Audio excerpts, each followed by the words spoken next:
Et aujourd'hui, j'ai envie de partager avec vous une conviction. Et pour ce faire, je vais vous inviter à être curieux, à être aussi curieux que moi je le suis.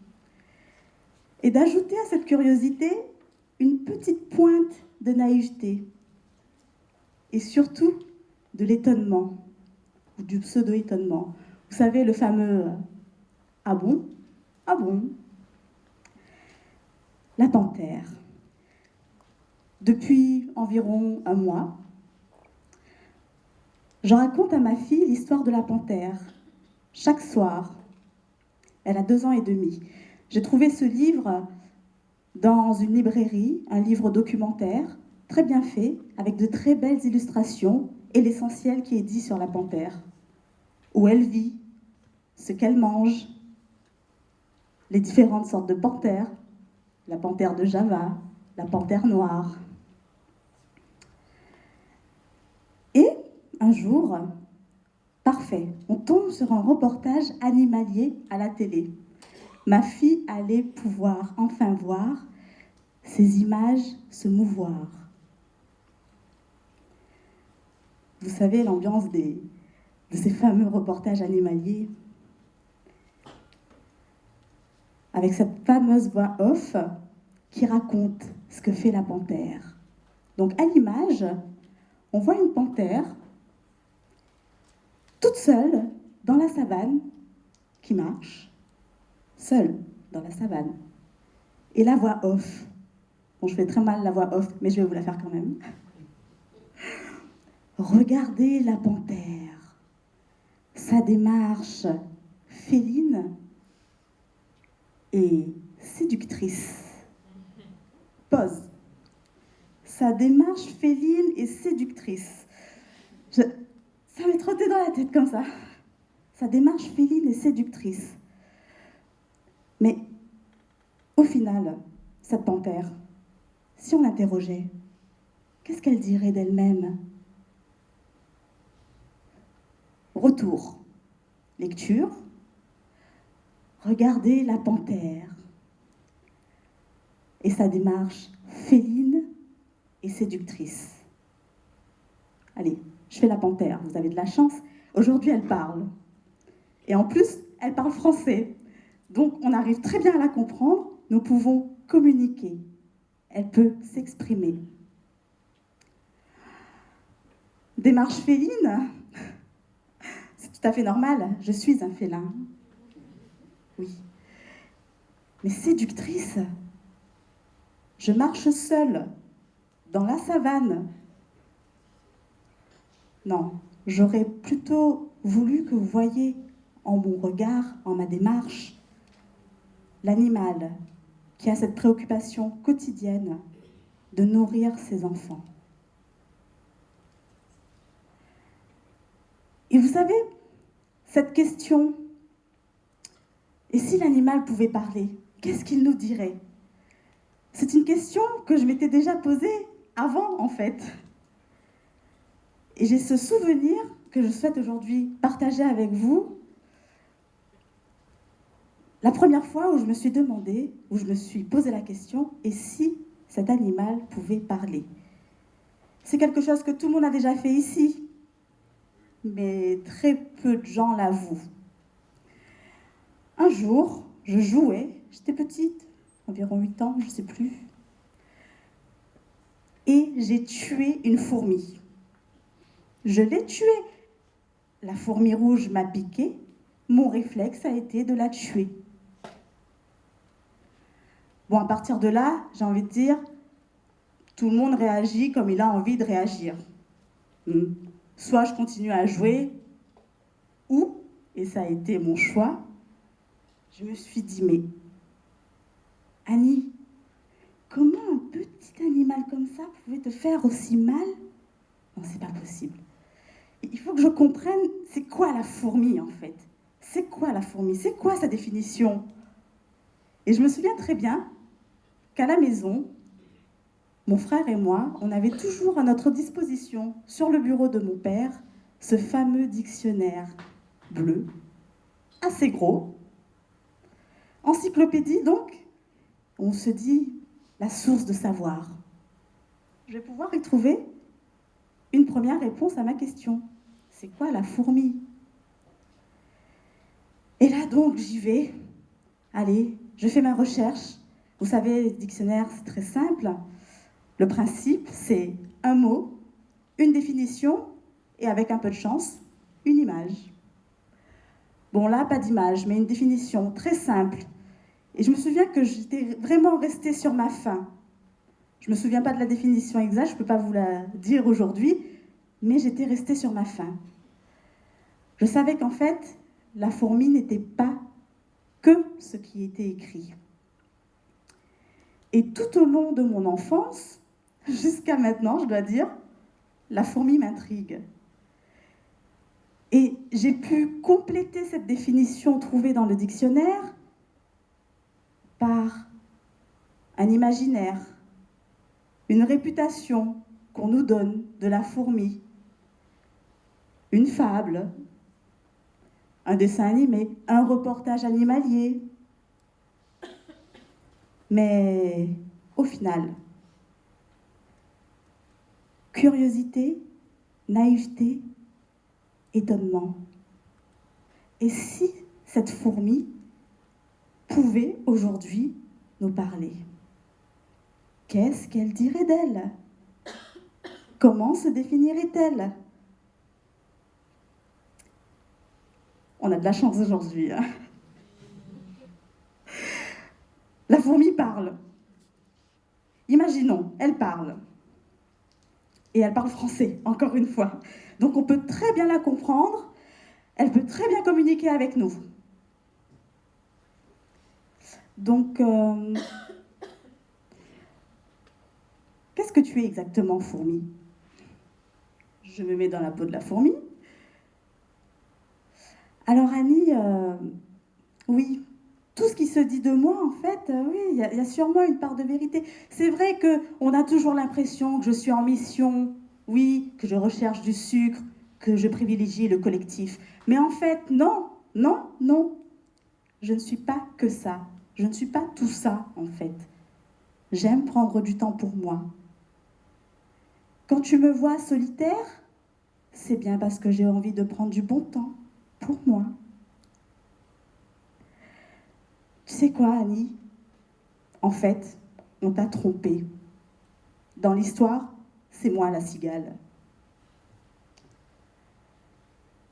Donc vous voyez,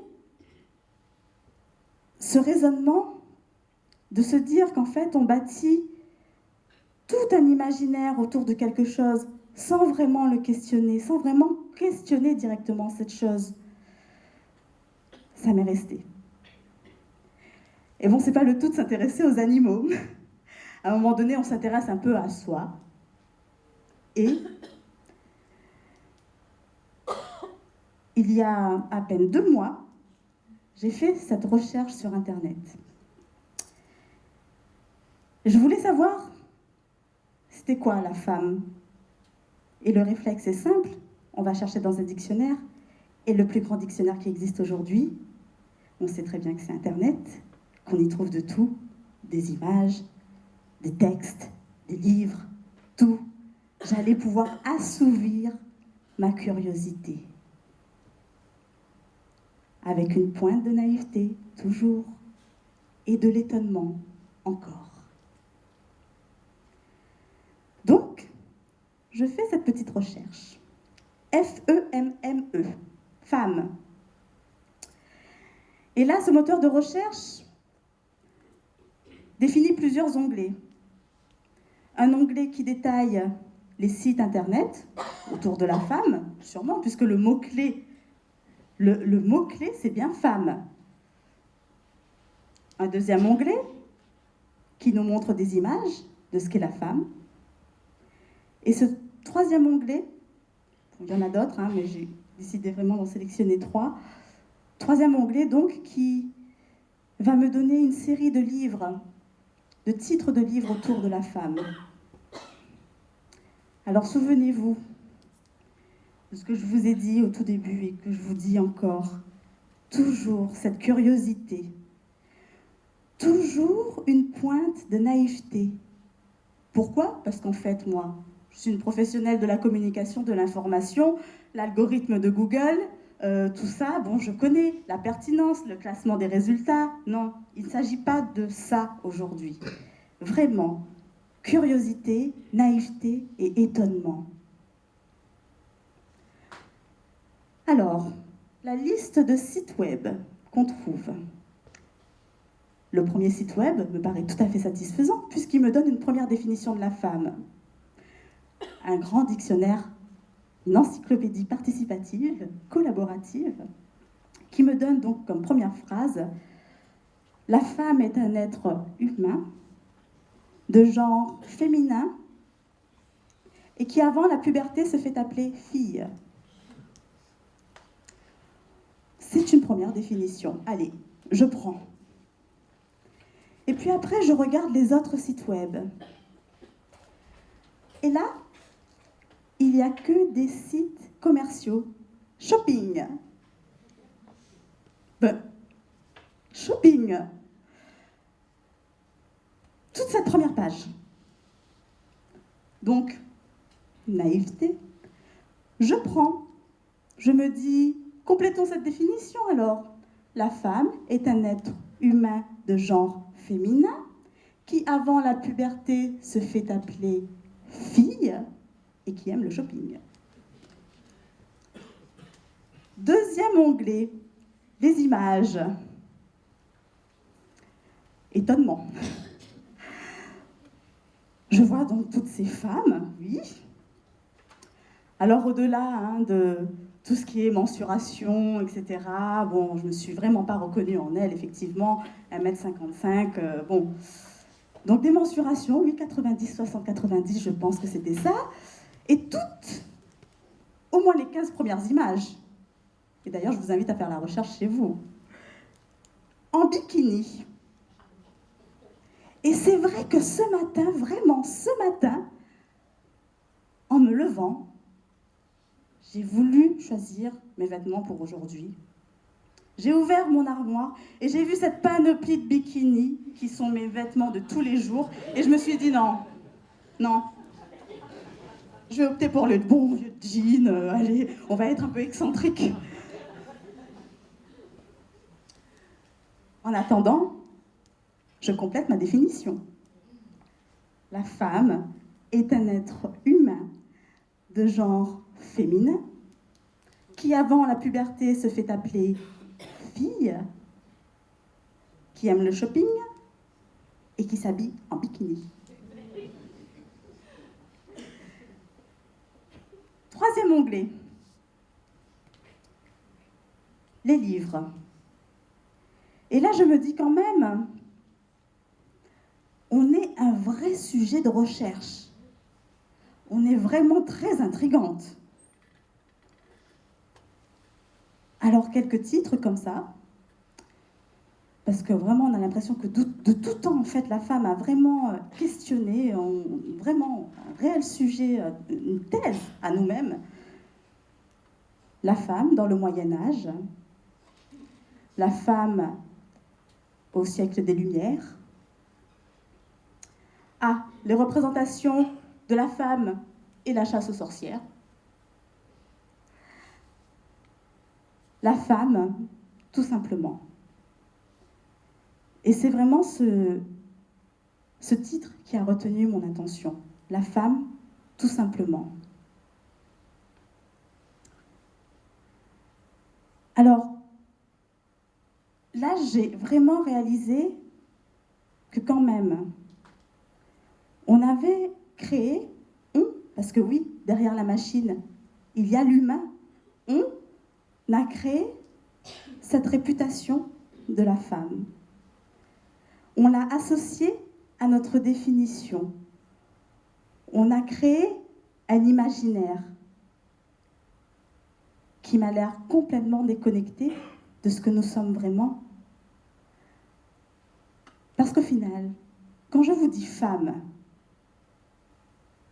ne me dites pas que vous pensez à ces dames en bikini. Quand je vous dis femme, vous pensez grand-mère. Vous pensez à la mère. Vous pensez aussi à la belle-mère. Vous pensez à toutes ces femmes qui vous ont construit d'une façon ou d'une autre et qui continuent à vous construire.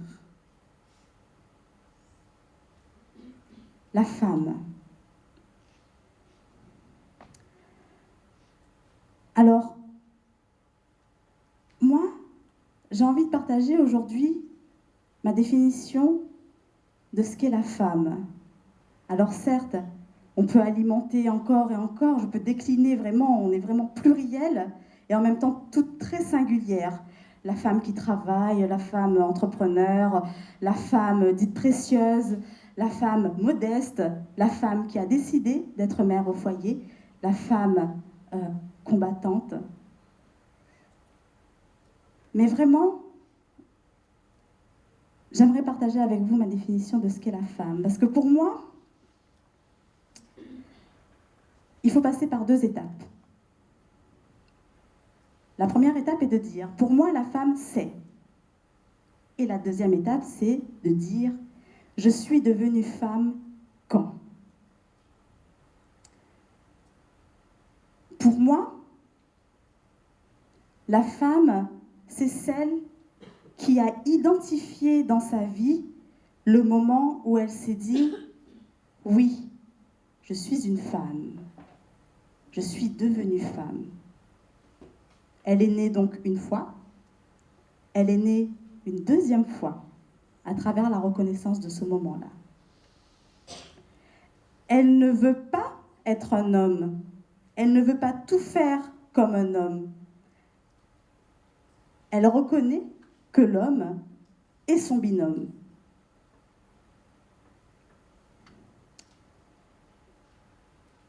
Et moi, je suis devenue femme quand pour la première fois, j'ai croisé le regard de ma première fille à l'hôpital.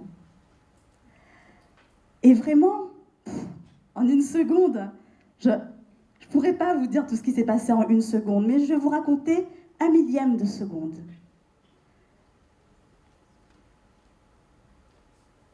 Dans son regard, en 1/1000 de seconde, c'était comme si j'avais vu mon arrière-grand-mère, ma grand-mère, ma mère, ma belle-mère, mes copines, toutes ces femmes, un grand cafouillage de femmes.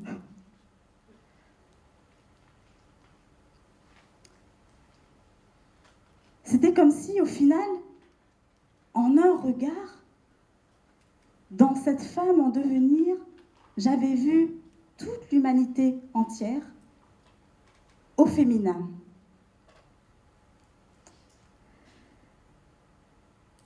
Donc ma conviction que je souhaite partager avec vous aujourd'hui, c'est, au final, il n'appartient qu'à nous, femmes, de bien nous définir. Il n'appartient qu'à nous d'inverser la tendance actuelle, l'imaginaire actuel. Il est de notre ressort, effectivement, de rebondir et de donner à voir la vérité. Au final, un mouvement collectif, parce que chacune, on aura notre définition.